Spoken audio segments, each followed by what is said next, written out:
Please welcome Dr. Tertiary. Hi, everybody. So just to kind of dovetail, I hadn't expected to go quite there yet. When he talked about attribution theory, it does dovetail with some of the theoretical aspects of my dissertation, because I looked at Irving Goffman's work on stigma and impression management post-shooting. So it really does play into this idea of how we relate.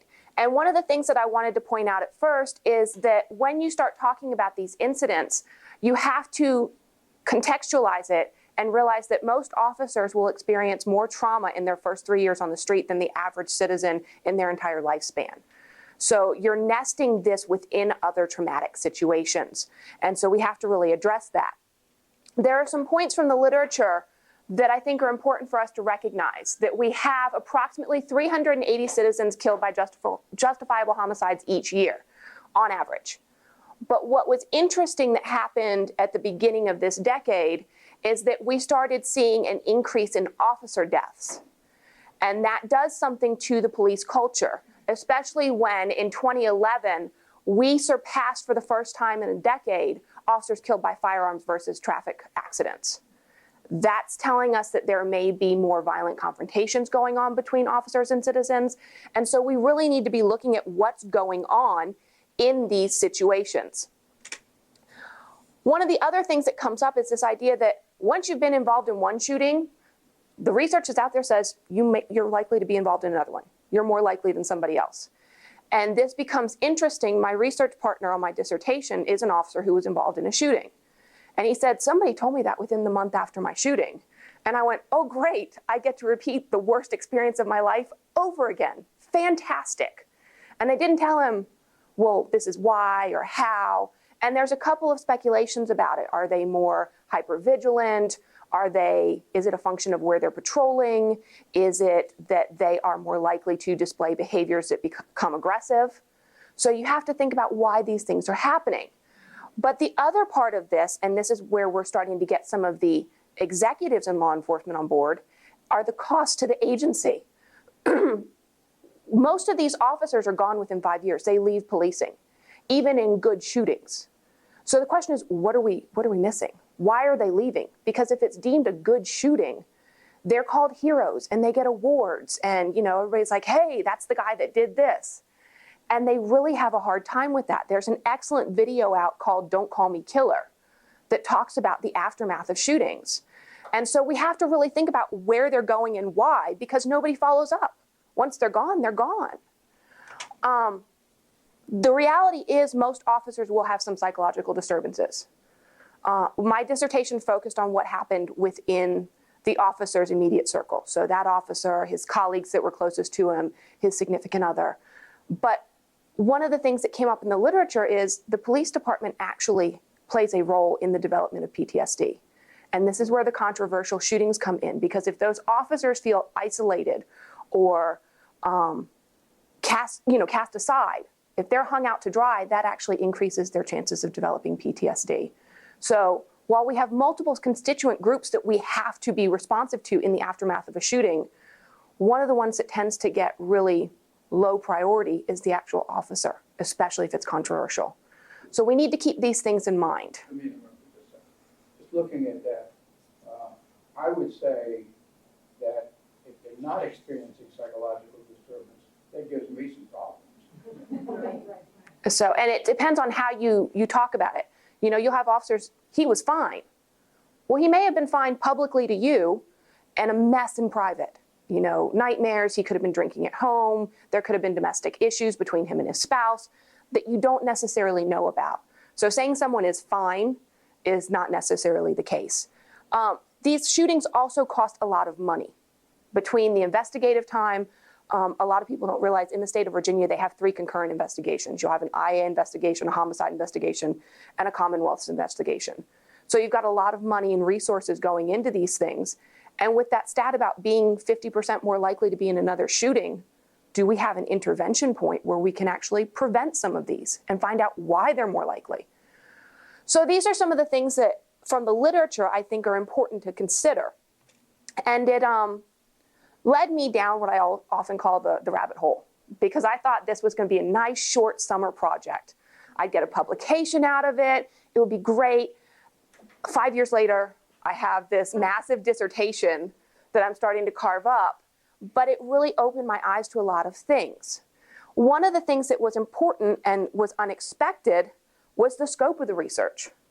You know, I sat down with my research partner, and that's something that I'll talk about in the unique research experience. But our first conversation was, man, I couldn't believe how other people were impacted. And I'm sitting there looking at him and going, you killed someone, and you're thinking about everybody else. He goes, yeah. He goes, it messed people up. And I went, huh, well, this is interesting. And when you start getting into some of this literature on officer-involved shootings, it tends to be very segmented. They're not looking at the big picture. And so we decided to back up and look at the big picture. So that was one of the unexpected things. The unique research experience is that where Dr. Bolton talked about his background in law enforcement, I'm the child of a law enforcement officer who is still active after 36 years in the field. In addition, part of this developed because I spent 6 years as an unpaid intern working crime scenes and doing homicide case consultations.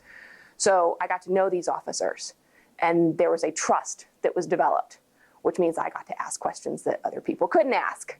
So we had a lot that was going into this, and this meant that we had something to contribute. It also changed because during my tenure as an intern, my first supervisor committed suicide and killed his wife at the same time. So I went through one of these critical incidents with the department as a participant observer. And it changed my understanding of this topic, because before it was a very clinical, okay, this is happening. But once you start peeling back those layers and getting to the human story, you're heartbroken. Mike talks about his work with cops.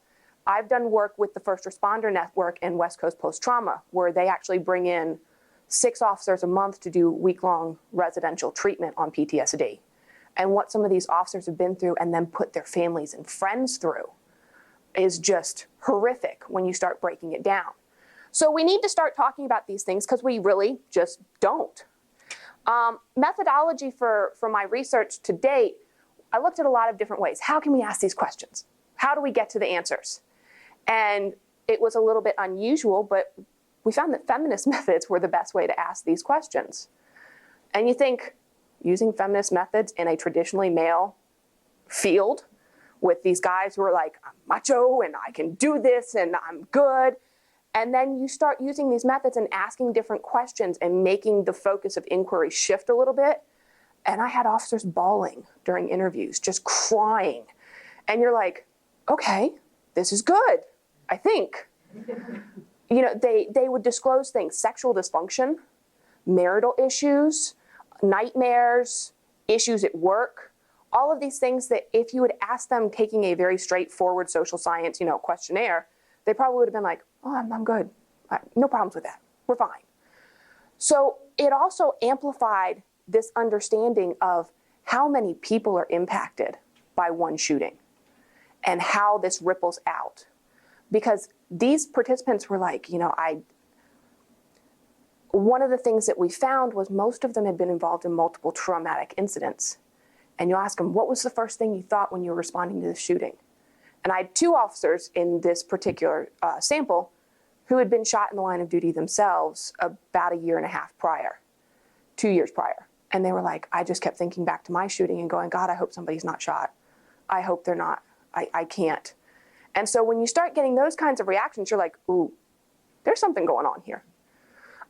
It also helps because feminist methodologies, while we are seeing more quantitative feminist methods, it's more of a qualitative approach. So you can let them talk and you kind of see where it leads you. It's exploratory. So that was one of the things that was really good in terms of just letting them tell their stories. It also recognizes something called the outsider within perspective, meaning that I am a partial insider. I understand the police culture. And that means I can play the BS card when somebody's, giving me an answer and I'm going, yeah, that's the yearbook answer. What do you really think? Or what are you really experiencing? And they were like, gosh, you really do know. Yes, I do. So let's get back to what we're talking about. Hey, Amanda, you may not have the time later to talk about this, but just reflecting on the sensitive nature of this suggests that you must have had some kind of tough time getting this through the IRB before you began raising this question. don't deal with it now, but that's something I think we need to think about. Yes, IRB is a problem. I will tell you one of the examples that I gave Mike when we were setting this up. We chose to go very progressive in this methodology. So we listed the primary participant, the officer involved, as a research partner. It is his story, it is his experience, and he has ownership over this. When we went through IRB the first time, they told me to use him and lose him. List him as a participant and kick him to the curb. And I was like, no, we're not going to play this game. And there is social science research out there, the box man, and things along that nature that support this. But it was a very tough dynamic to get into. What we found was there is definitely a stigma associated with mental health. We understand that from the broader culture. When you come within policing, that stigma is amplified because not only are they afraid of losing their jobs and being perceived as weak, but they're also in a position where they deal with the mentally ill that the system fails on a day-to-day basis. So they're like, what help can they give me? How can they help me? So you have to think about it in that term. Not all administrators are supportive of mental health initiatives. We have some departments who'd rather be archaic and, suck it up, buttercup, John Wayne doesn't cry, get back on the horse and go. And we really aren't meeting their core needs. One of the other things we found is that communication breaks down a lot in these cases. Who is responsible for getting that officer help? Where do they go? How many different people do they have to go to and disclose something? Because that's a problem. And then missing or incomplete policies. You need to have it outlined. Who they go to, what they do, what the procedure is. And you'll get to an agency and they're like, I think the peer support team is who handles this, and where do they go from there? So these need to be very clear and articulated before the incident happens. We also had some themes that came out of this. Like I said, all of them had pretty much had previous experiences with violence or trauma. All of them in this study. And that includes my co-researcher's wife, who is a police officer in a different jurisdiction. This shooting happened 2 weeks into dating for them. So it was quite an impressive relationship when you get into it. Coping mechanisms, alcohol, anger and aggression, denial. So you had a lot of those things come up. Cultural influences, gender and machismo was a huge thing. You had officers saying, I'm a cop. This is what we're supposed to do. You also had general cultural influences of people's perceptions of what police officers are and how they're supposed to act in the community. So we had to confront some of those issues. And the impact on others, the other officers, the family members, and then we looked at stigma. So this was something that really made a huge impact on me because I started getting very involved in some of the advocacy on this. I lecture at the FBI's National Academy on this topic to executive level personnel because this is something that they can change. They are in a position where they can alter policy to make a difference. And when my research partner and I do these lectures at the National Academy, he tells them, you could save a life. You have officers who are in crisis and need help. And what we have to think about is that if this is in a good shooting, because my partner's shooting was deemed a good shooting, it was very clear. He did what was necessary to save 2 people's lives. What's going on in a not so good as it's perceived shooting? Because if they're getting ignored after a good shooting and everybody's going, hey, good job, I wish I was there, you did the right thing, what's going on with these officers that aren't in that situation? And is any help being offered to their families, to their kids who are going to school and being told your daddy or your mommy's a killer? What are we doing? And this is something that we really need to get into. Some of the things that came up is not only cultural shift that's needed, but culturally competent clinicians. Officers have a problem with mental health professionals who have no understanding of the police culture. They really do. What was also unique is that I found out they have similar issues with academics who have no understanding of the police culture. I was told flat out that had I not been who I am and located contextually where I am, they wouldn't have talked to me. And so you have to understand those dynamics going into this. Does it mean that I can't be objective? No, because I've been very critical of some of those responses and had to act to get help for a couple of officers. But it means that I have access. It means that because of his background, Mike has access to some areas that we don't get to talk about a lot. One of the things that really also came out was this idea of near trauma.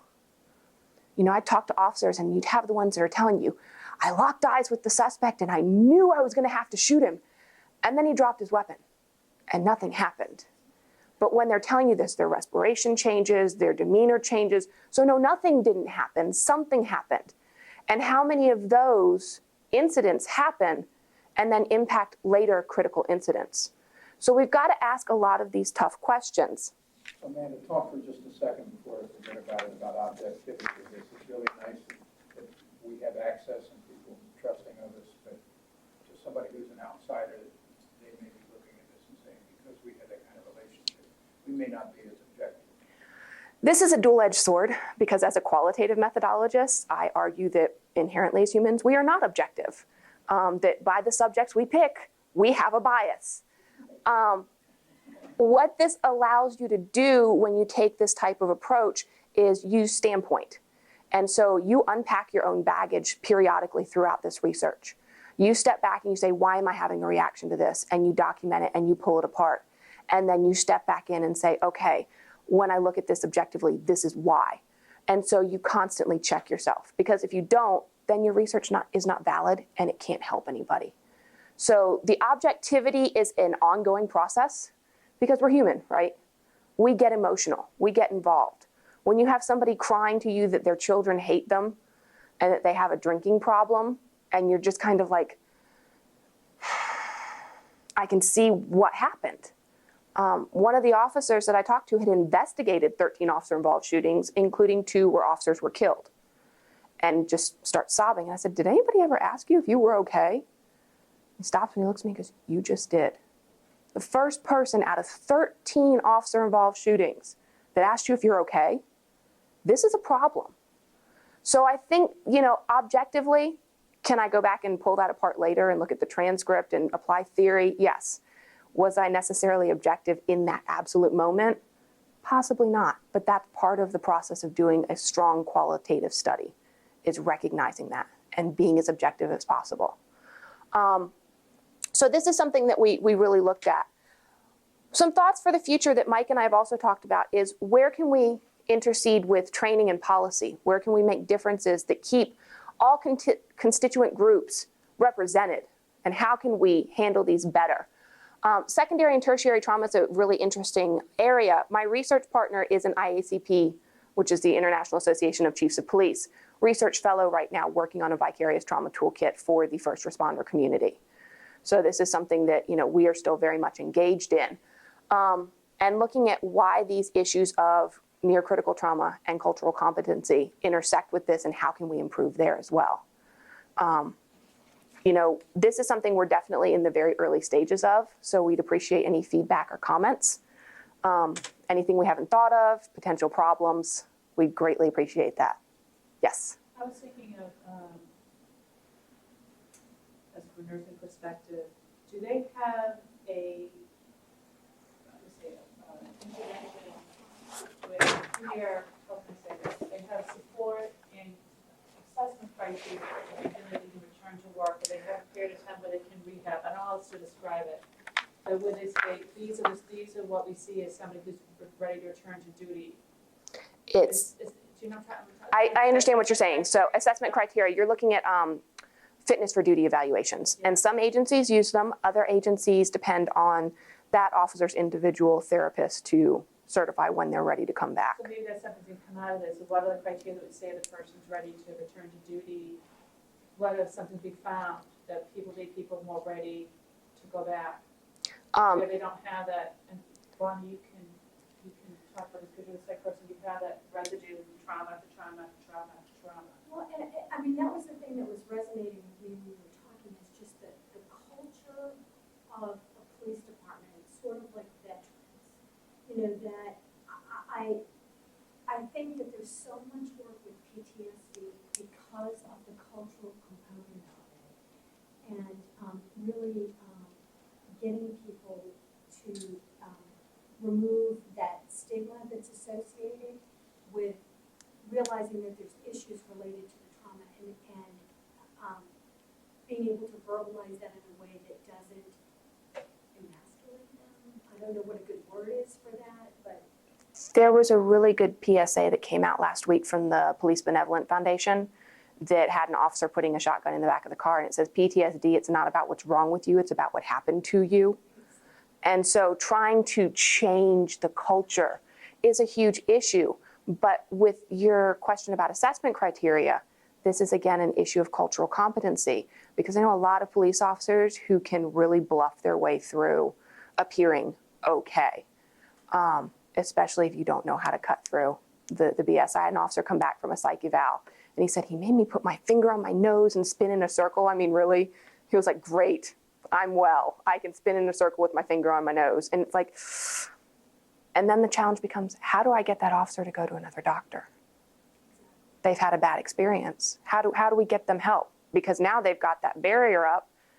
And officers, what we've found, and this is just anecdotal, is that you have a very limited window to get to them. If they admit they have a problem, you need to get them help very quickly, because if you tell them, you got to wait 2 weeks to get an appointment, by the time that 2 weeks comes, they're going to be like, I'm fine, I was having a bad day. It's all good, I don't need to go. And so we have a lot to deal with these issues. Okay. We haven't fully organized our thoughts on this, obviously, we're only 10 days into it. But keep in mind that the key component here is controversial police shootings.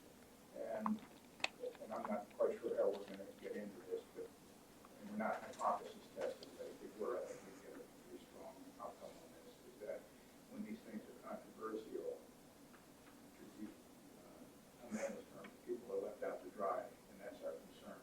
And there's different ways of approaching that. Either way, we're talking about perceptual stuff. What is it? We'll go back to people 5 years ago that were all these and say, does your apartment supply this, and this in terms of some things we talked about, yes or no, whatever. Do you feel that that was brought to you, that was made available to you very promptly and was effective and that sort of thing? And then we'll, at the same time, probably look at the actual policies that are in place and see if they were really working for the department or if there are gaps in the policies to begin with. But the other part of it is, man was talking about constituency groups. I think one of the ways we might consider approaching this, and it's been like 20 years ago since I've read this, but is anybody familiar here with a research technique called the Delphi technique? Delphi technique, the ring of bell. Well, what you basically do is that you create a number of questions, and you get to a big agency like Abandonment, the National Association, chiefs of police, and maybe the FBI might want to help us, who knows. But what they do is they do a randomized identification of major leaders in the field across the country. They develop their questions, and then they send these questions out, and the respondents are not aware of the other individuals or what have you. And then they do a compilation later on the recommendations. So the idea here is to recognize that, look, chiefs or superintendents or commissioners or whatever, they have a responsibility to these officers and their families, but they also have a responsibility to the other officers, they have a responsibility to the community, they have a responsibility to their managers, the mayors, the city managers, or whatever. They have all of these constituency groups. But our purpose here is to say, let's identify all those and see if we can get some assistance from people who have dealt with these things, and it has been effective and has been helpful. And let's see how we can put that all together and see that it's being addressed. And I'm pretty sure it's not being addressed. It was quite interesting. I asked my participants, what policy changes would you like to have happen? And you think they'd be really sarcastic, but several of them had really strong policy views. One of them was like, we need an early warning system. You know, let's look at officers who are in trouble before they get in big trouble and intervene. But another one looked at me and said, you know, why can't the chief's wife act sort of like the First Lady of the United States and chair a families group and show that they're committed to our families as well? So they have some really good insights when you ask them, and they're willing to kind of just let those barriers down and talk. But that's part of the beauty of this. You need to let them talk and give them a safe space to do it in. My concern is, whenever there is one of these controversial ones, is that the public seems to always find the officer guilty before proven innocent. And that really bothers me. And, you know, I try to put myself in his place because, you know, being a nurse, sometimes we feel like we're on the front line sometimes. and react because you're trying to, it's self-preservation sometimes. And, you realize that there may not always be good officers, but, you really, I guess I feel like there should be better communication and better education for the community, not just our officers, but the community about how you have to appreciate what position they're in, that they're on the front lines every day, and that they have to worry about someone when they go into their pocket, that they're going for a gun.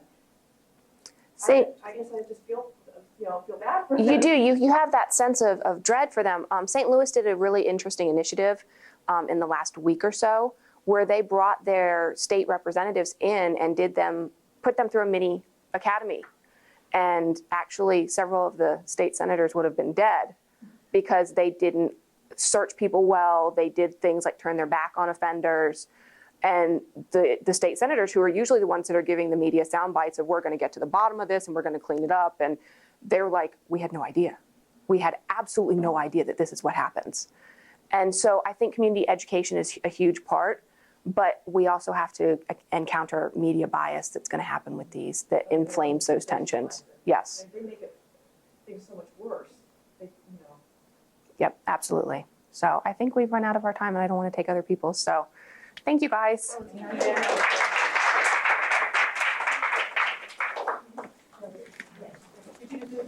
Oh, thank you.